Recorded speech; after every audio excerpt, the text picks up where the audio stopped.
o argumento da linguagem privada, tal como eu compreendo. Depois, expondo o que me parece ser uma pedra angular de sustento do argumento. Em terceiro lugar, tentar remover a pedra angular. Então, duas assunções. Primeiro, que a linguagem, de uma forma ou de outra, é um sistema de regras. Depois, que uma linguagem privada, uma linguagem falada por uma só pessoa, inventada por ela, que tem como objeto de referência estados fenomenais, qualia, basicamente, e em separação de qualquer linguagem pública. Assim, por exemplo, o Robinson Crusoe, que se ele inventa uma linguagem para ele mesmo, ele não está inventando a linguagem privada, porque ele já tem a linguagem pública que ele aprendeu quando não estava ainda. Então, eu acho que a melhor maneira de apresentar um argumento é apresentar em contraste com a formação de uma linguagem fisicalista, uma linguagem sobre objetos físicos. Então, digamos que alguém invente uma palavra, por exemplo, B ou signo, B, para algum objeto que está vendo. Por exemplo, uma bola de futebol. Ora, ela inventa então uma regra de identificação para bolas de futebol. Ora, é perfeitamente possível para outros observadores externos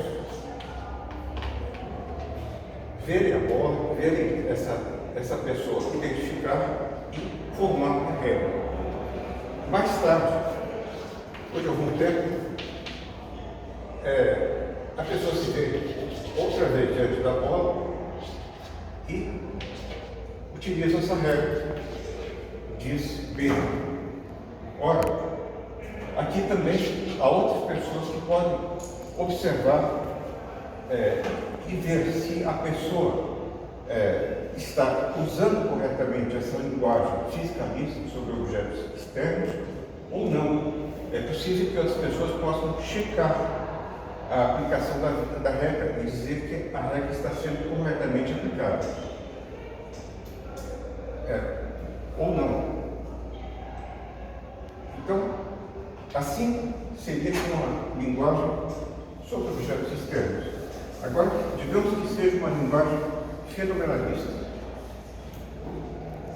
A pessoa inventa uma palavra, digamos, B ou D, para uma sensação que tem, digamos, dor. Mais tarde, ela sente dor e ela diz, ela aponta como se apontasse para a dor que ela está sentindo novamente. Mas há um problema que não é possível a existência de outras pessoas que possam checar se ela está usando a regra que ela inventou corretamente, se ela está reaplicando a mesma regra. Pode ser que a sensação seja uma outra sensação diferente, mas ela pensa que é a mesma. Pode ser até que não tenha sensação nenhuma, ela pensa que está tendo uma sensação. Então, não é possível a checagem intersubjetiva. Então, o que a pessoa aprende de física é uma impressão de regra. A pessoa não pode saber, ou não é possível saber se a pessoa está ou não seguindo regras de identificação de estados mentais fenomenais, de quadro. E como não dá para distinguir entre seguir a regra e ter a impressão de segui-la, não se pode saber, não se pode produzir uma linguagem privada constituída por regras no sentido próprio da palavra, que seria que elas fossem corrigíveis. interpessoais corrigíveis. Bom, então, esse é isso, resumindo. Agora, para ele, uma regra, suas regras devem ser publicamente checadas. E essas nunca são publicamente checadas. Agora, existem regras existem milhares de regras que nós temos e nós nunca checamos publicamente. Nós nunca temos outras pessoas. Por exemplo, a pessoa tem uma obsessão de ler as placas dos carros que ultrapassam, mas ela não conta isso para ninguém. Então, é uma regra subjetiva, não deixa de ser uma regra. Ou então, regras que são praticamente incorrigíveis, mas que não são logicamente incorrigíveis. Kant estava dando passeio pela manhã de manhã quando um amigo de charrete o convidou para andar com ele, e acontece que o amigo o levou para dezenas de lugares, passou o dia inteiro. Kant volta a um lado da casa, do jardim, e escreve no seu diário uma máxima: jamais aceitar convite de amigos para passeio de charrete. Uma regra que nós não podemos saber se Kant seguiu ou não, razões práticas, nós não podemos voltar no tempo, mas nós acreditamos que isso seja perfeitamente uma regra. Essas regras parece que são logicamente corrigíveis, mas há uma diferença entre essas regras e as regras da linguagem privada sobre estados mentais. Isso eu acho que está pressuposto no argumento, é que elas são logicamente incorrigíveis, intersubjetivamente. Isto é, seria um princípio da incompatibilidade lógica de estados mentais fenomenais, basicamente. Por quê? Uma outra pessoa que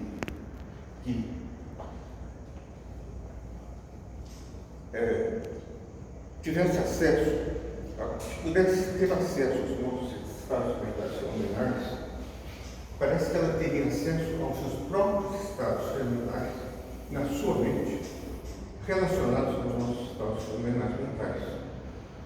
Isso é o que me parece que passava pela cabeça dos filósofos nessa época.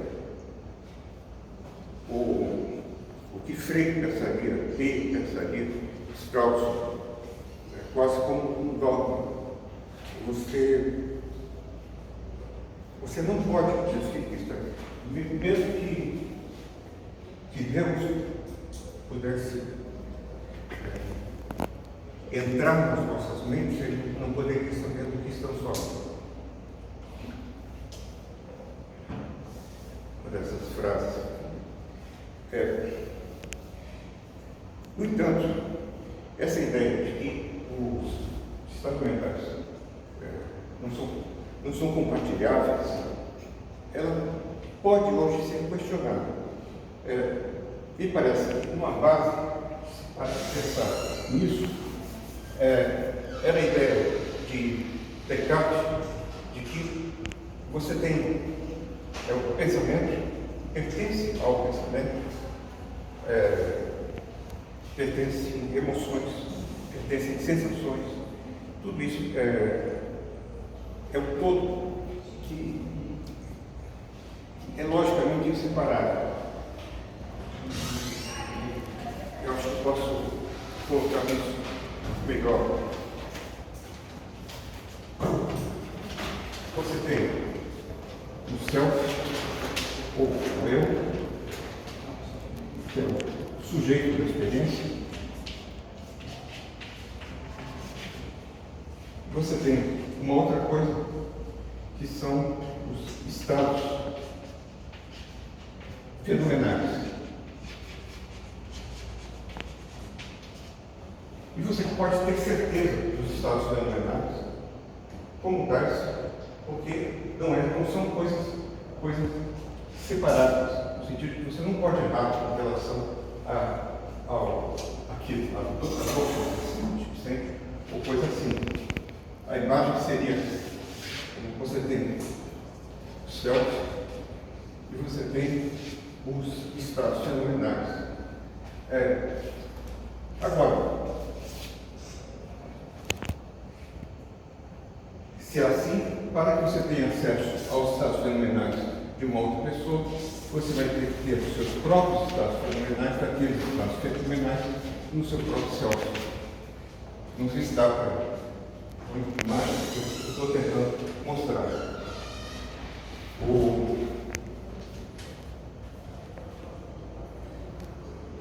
Só que Locke, por exemplo, pensava assim: nós não podemos errar com relação àquilo que se passa na nossa mente. Agora, hoje em dia, existe um questionamento acerca disso. Pode ser que nós, perfeitamente corretos, nós cheguemos às coisas separadas, que você erre com relação a estados fenomenais, ou quadro, ou estados emocionais, as sensações. Por exemplo, uma pessoa hipnotizada, ela pode pensar que sente dor, não sente. A dor não pertence intrinsecamente ao seu ego. Ou então, uma pessoa vai ao dentista, sente dor no dente que está sendo obturado, e o dentista lhe garante que é apenas fricção. E ela depois concorda, não era dor, era realmente fricção. Ou então, um estudante resolve entrar para um clube secreto em que ele precisa ser marcado a ferro quente nas costas, e no momento em que ele é marcado, para poder pertencer ao clube, ele grita de dor, só para depois aprender que era apenas gelo seco. Ou então, uma peça de Shakespeare, de dois personagens, um jovem e uma jovem, se odeiam o tempo todo, até que no final da peça descobrem que, na verdade, eles se amam. Então, não é tão certo assim que você não possa errar com relação a nosso acesso a nossos estados mentais. O outro ponto é com relação ao locus, por exemplo, da dor. Eu não estudei neurociência, mas eu sei que a dor, o locus da dor, são centros do sistema límbico, mesencéfalo, e que a dor é interpretada no neuroencéfalo em regiões corticais. São regiões diferentes. Ou então, lembrando a reconstrução computacional de imagens feita na Universidade de Berkeley,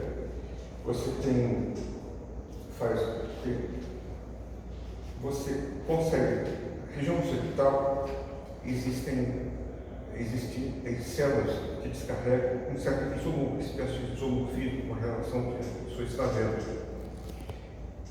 O computador pode gravar imagens ou reconstruir imagens daquilo que a pessoa está vendo. Essas imagens, inclusive imagens móveis. A pessoa está vendo um elefante atravessar a estrada. Vocês talvez tenham visto esse experimento. E isso o computador reproduz essas imagens. Isso aí seriam sensibilidade ao que foi historicamente muito discutido. Muitos que não acreditam nessa sensibilidade, me é óbvio que agora eles existem. Mas, pelo que eu sei, aquilo que interpreta esse sensibilidade, essas imagens que se formam na região occipital,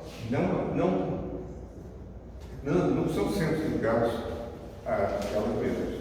Mas eu não tenho conhecimento de neurociência para poder detalhar essas coisas. Agora, então, se é assim, se você tem estados fenomenais, você tem, digamos, os céus, então você pode imaginar que outros céus possam ter acesso aos estados fenomenais, isto é, possam corrigir, eventualmente, em princípio, do ponto de vista lógico, não do ponto de vista prático, corrigir as regras da linguagem privada que você tem formado. Existe uma possibilidade de checagem, mas não é uma possibilidade lógica, como estava implícito para esses filósofos.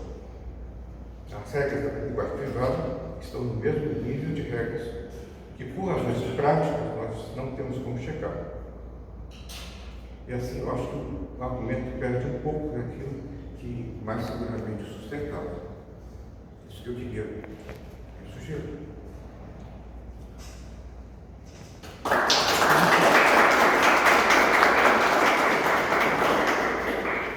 Obrigado, Cláudio. Nós temos ainda 5 minutos para você apresentar ainda, né, para dar os links, se você quiser complementar alguma coisa. Senão, a gente pode abrir para as perguntas, porque tem tempo mais para as perguntas.